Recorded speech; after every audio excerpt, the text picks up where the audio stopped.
The topic tonight, Africa's potential growth and why South Africa and why now.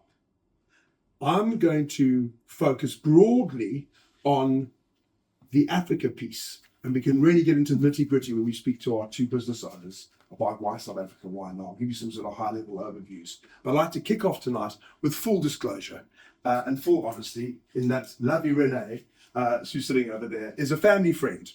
And that's one of the reasons I'm here tonight. Renee's business obviously Relocate Africa, so thank you very much for asking me to speak tonight. But the last time I saw Renee, she'd just fallen off her bicycle in Plettenberg Bay.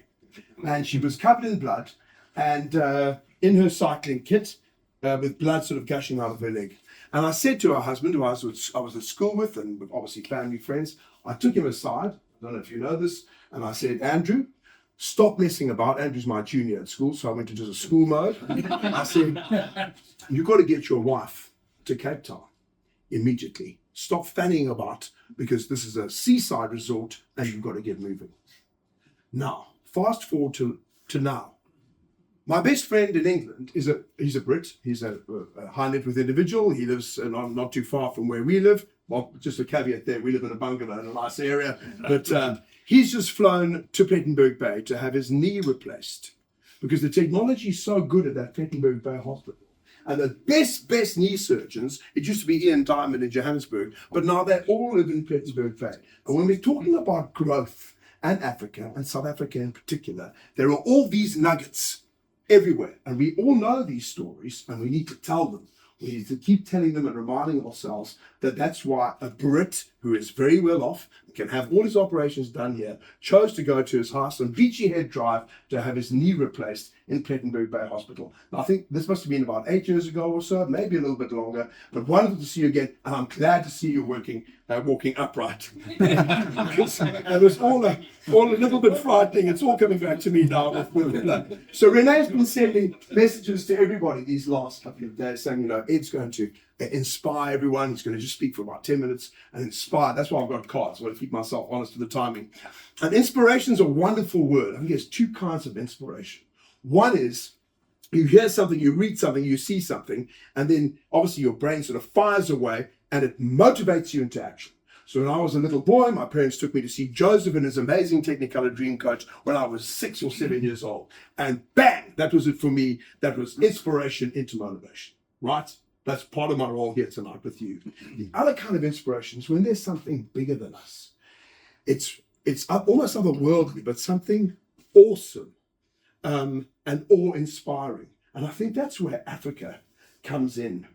There's something about Africa. And when I've been living in the UK now for a year, when I meet now fellow Brits, I call myself a Brit now too, but when they've been to South Africa and done business in Africa, their eyes sparkle and they kind of light up. They've all got a story, and it's always a good story about the adventures that they've had in the continent that we all call home. So I'm going to use two quotes, one to kick off and one to end. The first quote is from Pablo Picasso. And Picasso famously said, inspiration will come, but it has to find you working. Mm-hmm. Isn't that beautiful? So he got up, Pablo Picasso, and he painted and he worked, and then bang, it hit him, and he was inspired. And for entrepreneurs and business, it's no different. It's no different. You've got to be doing. And I think Africa likes doers. If you look at people that are successful, and the guys we're going to chat to tonight are doers. I couldn't even get hold of Alistair because he's so, am I right? It doesn't stop. He's a doer and it's relentless. I was very lucky to squeeze in 5 minutes with you. Okay, but I'll get you that. Okay, so just a little bit about me. I'm going to share some stories as we go. Hopefully you find inspirational and fun too. So my life and career, I suppose, is in 3 parts. The first part of my career was in South Africa as a musician and TV presenter. I used to be very thin and gorgeous with hair. Hello, Walter. Hello, you guys looking at me. No. Because of those chocolates. Welcome. Come on, my son. Oh, my Lord. When you became English. There we go. That's what I say again. That's what happens when you become English. Listen, my brother, I used to look like you. I landed and I got what we South Africans call the Heathrow injection. Bang! Coughs. Tim Noakes is rolling in his grave. He's not even dead yet. Okay. He's cut that part of this vid. I'll have to know if he does.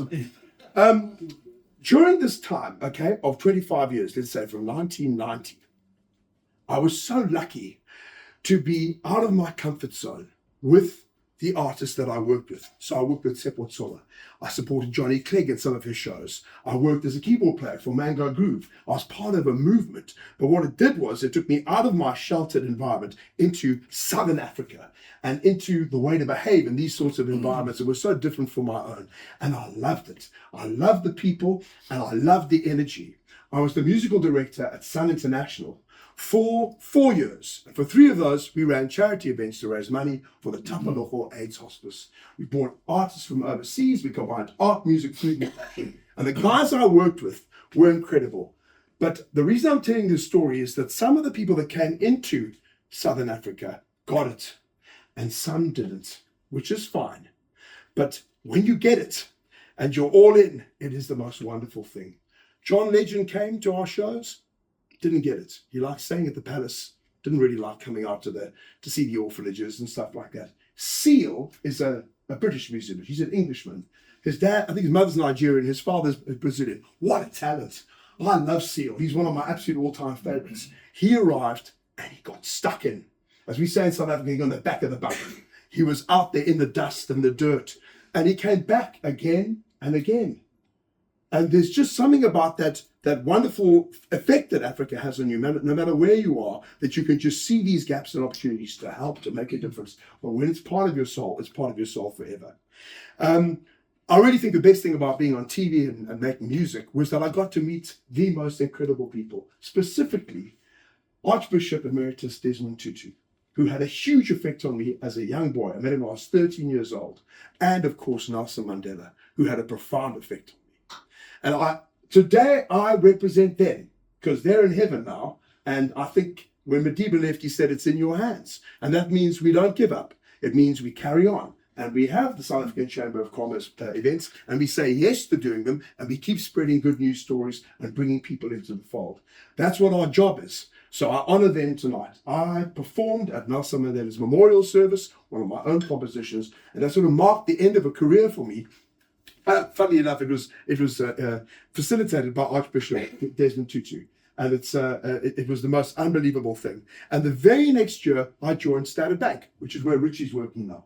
And so welcome, Richie, and great to see you again at our second chamber event.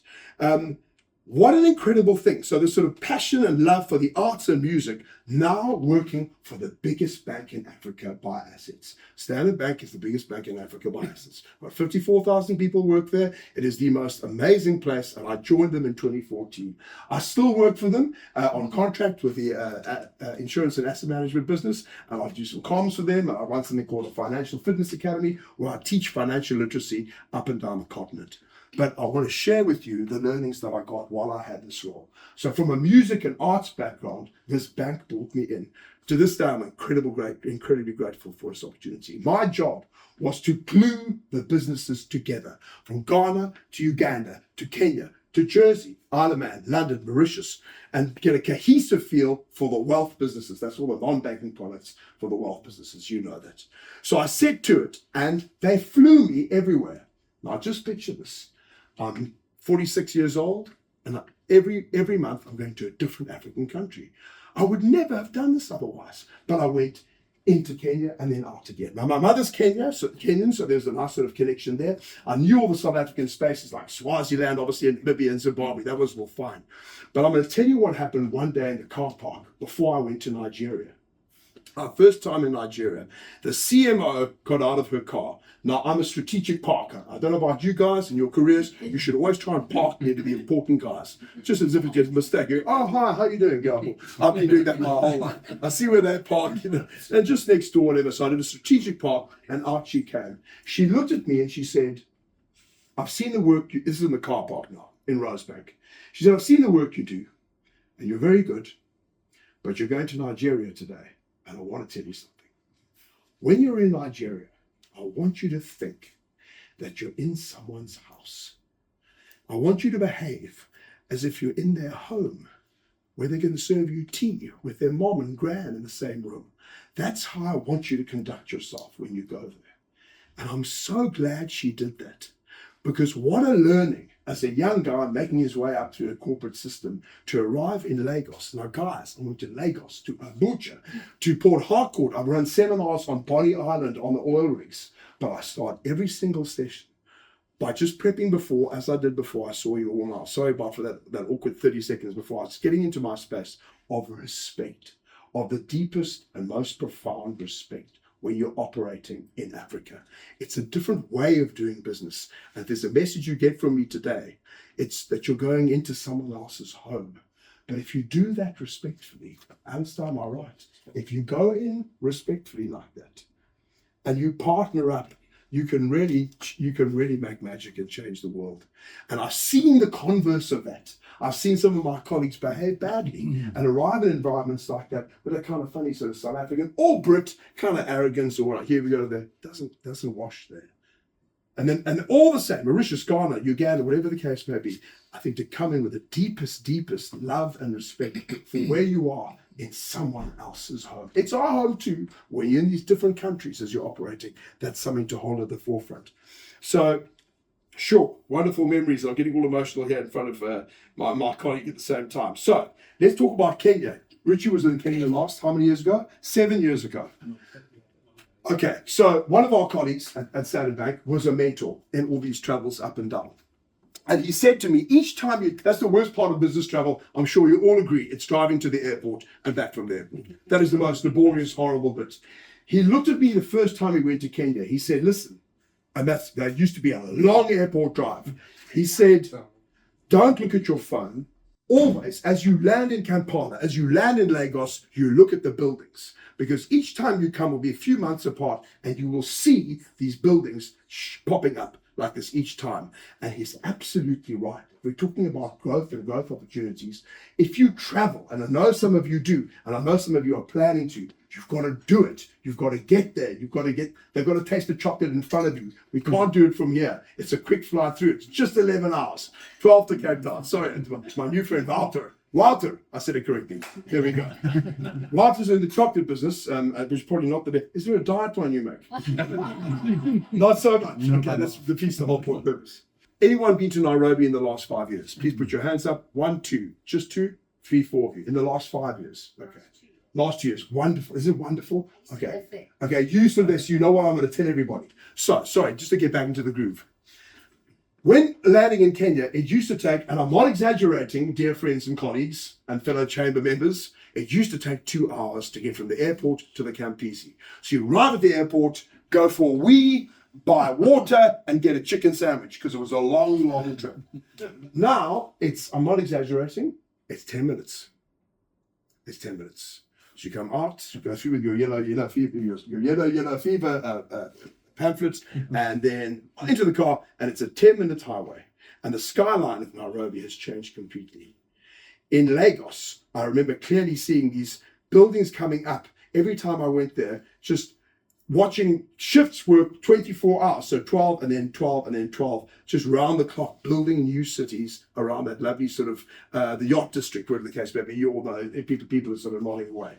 So when it comes to growth, the more you travel, the more you'll see. There's 4 things. Let's talk, and then I'll start wrapping things up and get to entrepreneurs. 4 big things in Africa. It's the demographic boom, which will lead to rapid urbanization, as well, the same time as a digital revolution, and then, of course, all the natural resources. So the demographic boom, we know at the moment, we've got 1.2 billion people in Africa. By 2050, 2.5 billion. That means young workforce. It means opportunities galore across the continent. The rapid urbanization is the most exciting piece because 17 of the fastest growing cities will be in Africa by 2030. I did a quick Google. Please do a quick Google on that. It's obviously Lagos, Kampala, and then a whole lot of other ones. I'm ashamed to say I didn't recognize some of them, but these are the rapid urbanization. Again, opportunities for all of us in this room. The digital revolution. Please put your hand up if you know what leapfrogging is. If you're in tech, yes, you've got 1. Anyone else? 2, you kind of know in tech. Everyone else what leapfrogging is. Okay, when it comes to innovation, business, etc. So when it comes to the digital world, leapfrogging means you obviously jump over. So the best examples are phones and banks. We all grew up with a landline, then we got the massive, big, huge phone, then the old Nokia, and then now we all have our wonderful Apples, which are incredibly powerful. Most of Africa leapfrogged all of that, and they've got their mobile devices. We come, all of us, from banking with branches, hard currency, checkbooks, and people. And most of Africa has leapfrogged that straight to the app. In fact, 60% of Mobi Money accounts are in Africa. So if you're a techpreneur in this room and you can't see the opportunity in that, it's huge. East Coast, West Coast. It used to be West Coast oil, East Coast tech, and I think it's all tech and obviously oil still in Nigeria. Why South Africa though? South Africa, 3 reasons. Everyone always says it's a strategic gateway. I like you to think of it as a springboard up. If I was chatting to Alistair about this, he's got his office here in London and he's got his team in Cape Town. But if you can start seeing this beautiful South Africa as a bouncer up.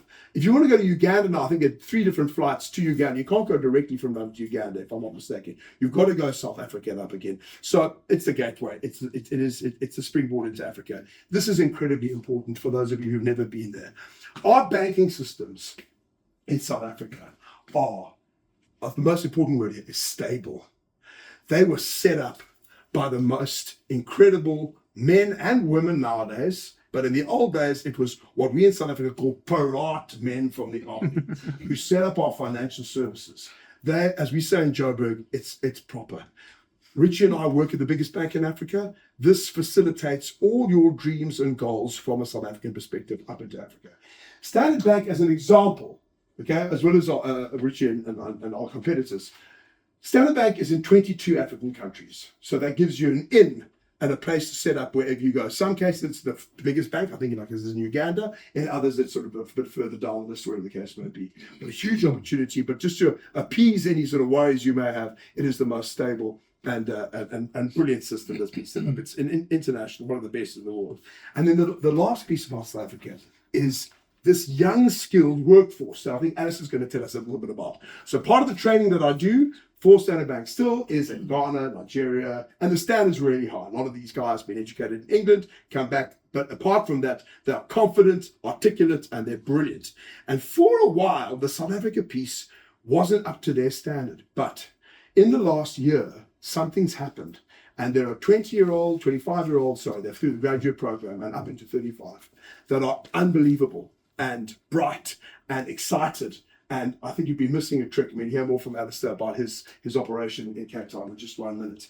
So my call to action to you all is, if you're planning a trip and you want some of that passion and African energy, I can see some of you look at each other, then do it tonight. Plan it and get going. Visit Renee down in Cape Town. We're going to talk about relocating Africa and moving talent. And I'm going to leave you with the lyrics of a song I wrote when I was 18. Just the first verse. It's called Love Song to Africa. And it goes like this. Sing a love song to the motherland, and you will realize, you will understand why. You can feel it in your heart. Just like a single flame lights up the dark. The power, the passion, the feeling of what's right. The answers lie in the African light. In the sunset, we can see a new tomorrow. Move to the future. Take out the sorrow. This is my love song to Africa. Thank you very much. Welcome. Okay. Yes. So I'll form that now, everyone. Here we go. I've got some energy in the room.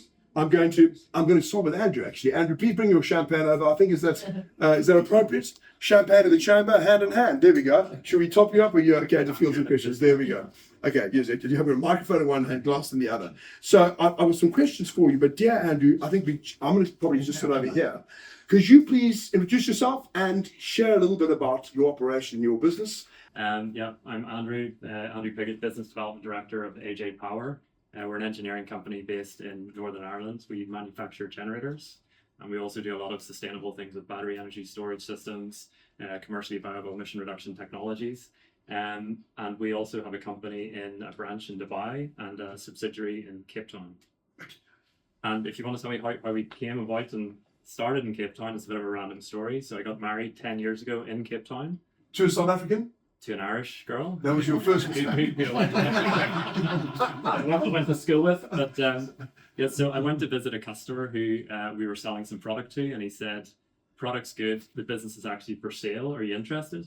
So I was just about to get married in Franschhoek, and I thought I'll park it for a couple of days, get married, and then I'll revisit it because it's too good an opportunity. So I flew an accountant out the next week, and we worked for a week, did the due diligence, and then we actually bought the business effective 2 weeks later. So it was a really random occurrence that came up. We always were very interested in the South African market, but it came, and a lot of what Ed said like really resonated with me. It's like the opportunity comes, you just go and you do it, and it's been a great market. Okay, great. So you didn't set it up, you bought an existing business in your case. Yeah. Okay, it is a random story, isn't it? That did you ever have any thoughts about doing this, or did you just come out of the blue? So no, we always, like, South Africa was a good market in itself. You know, as you say, it's a springboard, but you know, South Africa has great competency. It's the first port of call in Cape Town into South Africa, so you can get your product there very quickly. Competent people, engineers, like the finance system is really good. You know, the finance is sometimes way ahead of the UK and Ireland. I will say I had a meeting today with a South African guy whose dad actually started a bank in South Africa. It was a competing bank. But, Okay. a lot of them are good. A lot of them are good. They're all good. No, not just standard. We bank with both. But yeah, no, the competency's there, and as you say, like there's nuggets and sectors that are incredible. You know, like world leading. The medical one is one that everybody knows about as well. Yeah. Yeah. Can you share with everyone, perhaps there are some people in the room that haven't been to South Africa, what your experience is like working there, and how much time do you spend there? Yeah, so I probably spent about 10 months of the year there. Okay. We have a team that started about 12 people, and now we have 30. So we distribute our generators in Cape Town, and we now manufacture quite a bit as well. So it's sort of a slight pivot in our business model. So I'm living there. The first question I always get asked is, you know, is South Africa dangerous? And my answer is always the same. I have 3 kids. They're in South Africa. I would never have them there if it felt, wasn't safe. So South Africa is, you know, Cape Town's a city. Cities, you kind of, you know, you keep your eyes open, but it's a safe place. But my experience has been great. You know, great people, good food, good wine, good business environment, good financial center. You know, the legal system's good. Yeah, it's only been positives. There's been challenges, but everything can be overcome. And you know, there's challenges everywhere. But the growth pattern in the next 20 years is going to be in Africa. And South Africa is a perfect example. Would you recommend this to other people in the room now as an investment opportunity for whatever business? Yeah, no, definitely. I suppose it depends what business. Everybody will know their business, and they'll know whether there's an opportunity in South Africa. And I think, you know, if you haven't been, you have to go investigate. You know, the big thing is, and it's not just because I'm at a South African Chamber event, is that you need to join the chambers, because you speak to so many people who've had similar experiences, and it saves so much time. You know, I'm the treasurer of Business Ireland South Africa. I'm a member of the British Chamber. You know, I met Renee through the British Chamber. We met up, I think it was a month ago, where she asked about this event, and it just opened so many opportunities. So you need a thriving chamber, and networking is so important. You meet people you'd never meet. Okay, really nice. I wholeheartedly agree with you. I met some amazing people tonight too. Let's talk about the next, the medium term now for you. So 2026, let's say to the next 3-4 years. What's the vision for you? Because there's obviously a need throughout the continent for what you provide. Yeah, no, definitely. We're starting to manufacture more, which is going to be a push. We're going to have to employ more people to do that, because when you're distributing, it's exactly the same as car distribution. You bring in the complete product, and then you distribute it to an end customer, and then you service and support the product. But if you're going into manufacturing, it's different models. You need more people. You need, you know, bills and materials, design, and we have a lot of those people there. But we just need a few more people. And then from South Africa, we also support, you know, Mozambique, Malawi, Zimbabwe, Zambia, you know, places that we found good, that other people sort of think, you know, if you mention Zimbabwe to people, they kind of think, geez, you know, I can't believe anybody does business there. I'm going there in a month. It's a great place, and we do really good business there. It's been good. We only see growth. Yeah, we only see positivity and growth. Yeah, like, I wish you all the best. I think it's very, very exciting. I'm trying to think, they're huge generators. I don't know if you should check out Andrew's website, but they just take us through the actual sort of sites, the industrial ones, aren't they? I mean, yeah, so anything from 10 kVA, which would be telecom mass. If you get a power failure, you obviously needs to continue. Everybody needs to have their data still. Right up to 2,500 kVA, which is data centers. So we finished the I'm not allowed to say, but a prominent data center company that's in South Africa now. We just finished the job for them. There's a lot of data centers that are basing themselves in South Africa because data centers have to be close to where the data has been consumed. So all you're going to see in the next 10 years is data centers springing up throughout Africa, into Nigeria. Kenya's another big one for data centers. And then we follow the market. Okay, so the future's looking really, really bright for you. I'm trying to think, are there any, one hears horrible things, I suppose, if you're on X or you're on social media, the guest would be about South Africa generally, which is why we have these events to sort of really invigorate each other and get sort of positive energy going around South Africa and Africa. Are there,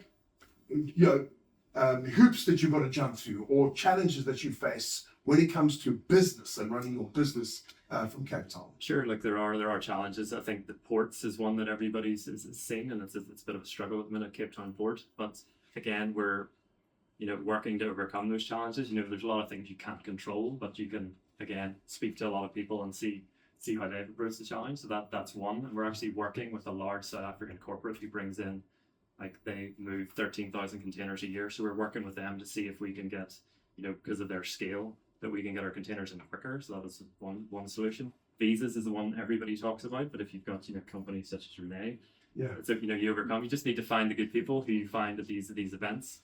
You've got finance, but obviously you've got Standard Bank. You've got good banks, good people who've done it all before. If you've got a really large job and you're trying to de-risk, you've got people like Ed, GKV Ventures, who can do like the UK export finance, which is the great thing about if you have a company in the UK and in Africa. You can have the opportunity to get UK export finance, which provides support and de-risks you if you get a large job.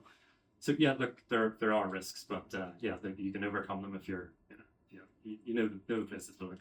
Okay, brilliant. Work hard. Thank you very, very much, Andrew. I think we give Andrew a break. I think a round of applause first, please. I'm going to pause up and thank you very, very much indeed. If that's okay, just please scribble some ideas down. Please just continue doing some scribbling. But please think of some questions you'd like to ask. I think we'll get Alistair up first, hear from him, and then we'll get both of the guys up and have a little chat. So please welcome, Alistair is the CEO and founder of Amplify 5. Put it there, and welcome. Please share some of the business, and we'll do the same sort of Q&A with you. Please share with everybody what you're all about. Firstly, I'm not sure how you ended up with two Celts. Speaking of an Irishman and a Scotsman, there's a joke in that. So I am Alistair. So my business is an outsourcing business. We started it 4 years ago from nothing. It was a piece of paper 4 years ago.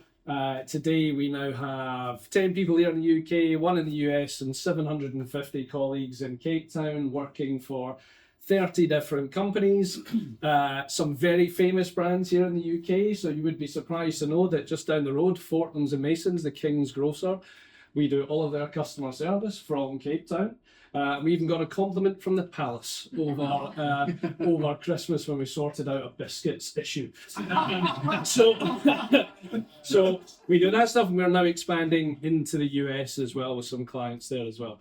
So my sort of background, how did this Scottish guy end up doing this? Well, I spent 25 years in corporates, before this really big companies, and basically I was the kind of hatchet man there that did all the transformation work in offshoring and outsourcing. So I worked all over the world in all sorts of crazy places, and saw a huge opportunity in South Africa to do something different, which wasn't just call centre work. Yes, we do call centre work, and that's what there are other people doing that. What we do is shared service work. So that was the opportunity I saw to take any type of process-driven task and take it to South Africa and run shared services, which if you've done any of that work yourself, you'll know generally it goes to places like India and places like that. And I saw the opportunity to be the first person to really do that out of South Africa.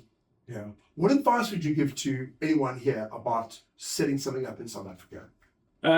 So first, I'd say take your time to do your research first.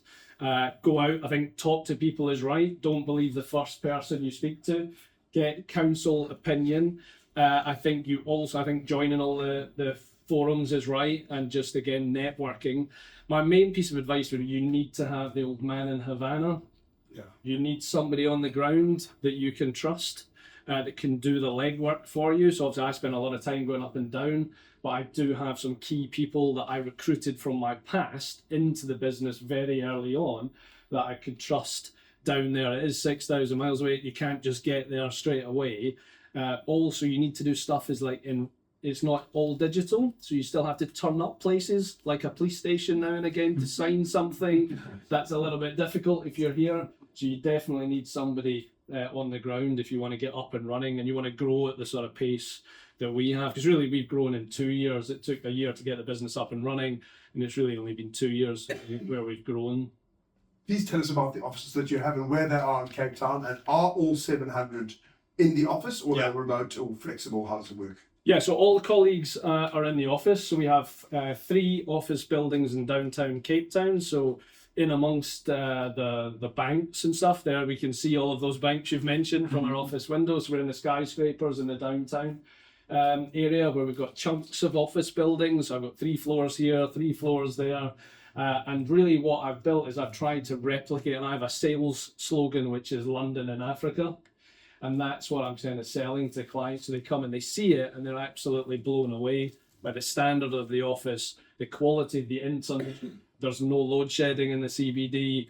And actually, it's just as good as being in Canary Wharf, but that's slightly lower price point. Except the Wi-Fi is better in Cape Town than Canary Wharf. The phone signal, everything. I mean, I constantly rant at people on the phone. I am busy, as you've said, about how crap the infrastructure is in this country compared to how good it is. I can drive round Cape Town on the phone, calling here, and it never cuts out. Yeah. Here, coming in from Kent, 3 times I lost the signal. Yeah. So, there you go. What do you say to your peers and friends and people sort of similar level business-wise as you when they ask you about, let's talk South Africa specifically now, right? So when they ask you questions about the political climate, what is the answer that you give them? Firstly, I am Glaswegian, so I can be a little bit direct with people. Yeah. Firstly, I'll say you're badly educated. And secondly, I'll say it's stable. And then I give them a set of proof points, kind of basically explain to them why it's stable and why they're there. Because again, it's like you only see on the news is the sort of drama side of everything going on. Nobody shows the boring kind of political situation that is actually going on a lot of the time down there. And so I just give them proof points about that, about how stable the government is, how stable the Western Cape government is, how long the same party has been running everything. You know, that I can get as a business leader, I can get direct access to politicians. If I want, I can phone the Premier's office and get a meeting if I need. If you get stuck with something, you can just phone. That does happen. You do get stuck sometimes with stuff, and you just get hold of somebody on the phone and they'll help you get it unstuck. What's the biggest hurdle that you faced? What's the biggest challenge you faced? I think for us it's just we are a proper startup, so we've come from nothing. So basically the banks didn't want to help us to start with, because when you're small nobody wants to help you, and they say, well, when you're big, come back and we'll lend you the money then. I need the money when I'm bigger, I need it now. And so yeah, that's definitely been a challenge for us, is that, and then building out the kind of leadership team. For us, I mean, with such a big span, such a big team, right? I can't know all the colleagues anymore, so I have to build a leadership team. So we've had to put quite a bit into training and developing the leaders so they're capable of leading, you know, big teams of people. Are your trainers and developers from here or from South Africa? So no, we only have 2 expats in the team. Everybody else down there is South African. Again, a lot of the senior people are people that myself and Neil, who's our senior guy down there, have worked with over the years, and we've handpicked them and brought them in, and then they have created the culture for us. Well, so you're the 700 in Cape Town. What's the next step? What's the growth plan? So our plan is to become what's called a mid-tier BPO. So that's we want to grow to something like 15,000 people over the next 5 years, but really across Southern Africa.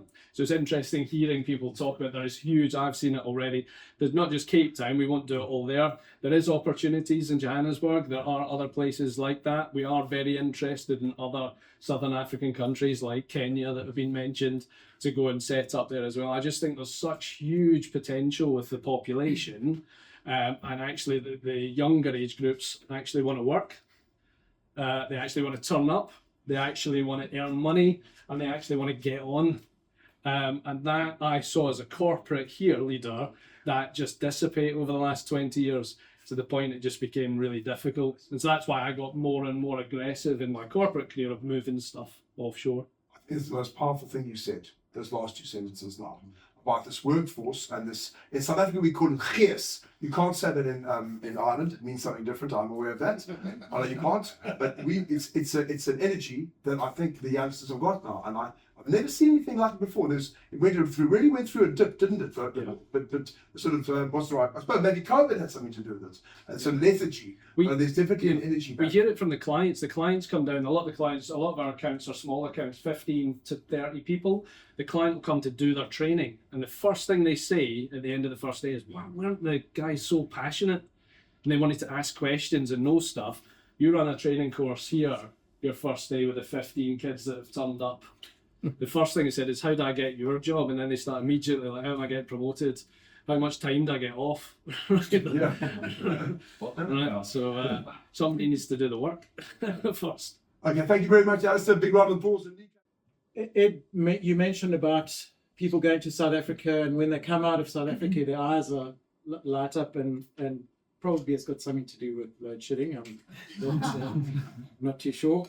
But the one point you made about having respect, and you're talking about Nigeria, and this is going back 15 years, and we were looking at setting up an operation in Nigeria, and I was doing a bit of research, and I was speaking to somebody from Deloitte, and I said to them, the thing that worries me most is the crime, and if I go there, am I going to be safe? And within half an hour, he'd sent me crime statistics, Johannesburg versus Lagos. It was quite embarrassing. Joburg's crime was high. So that comes back to respect. So if you don't know, keep your mouth shut.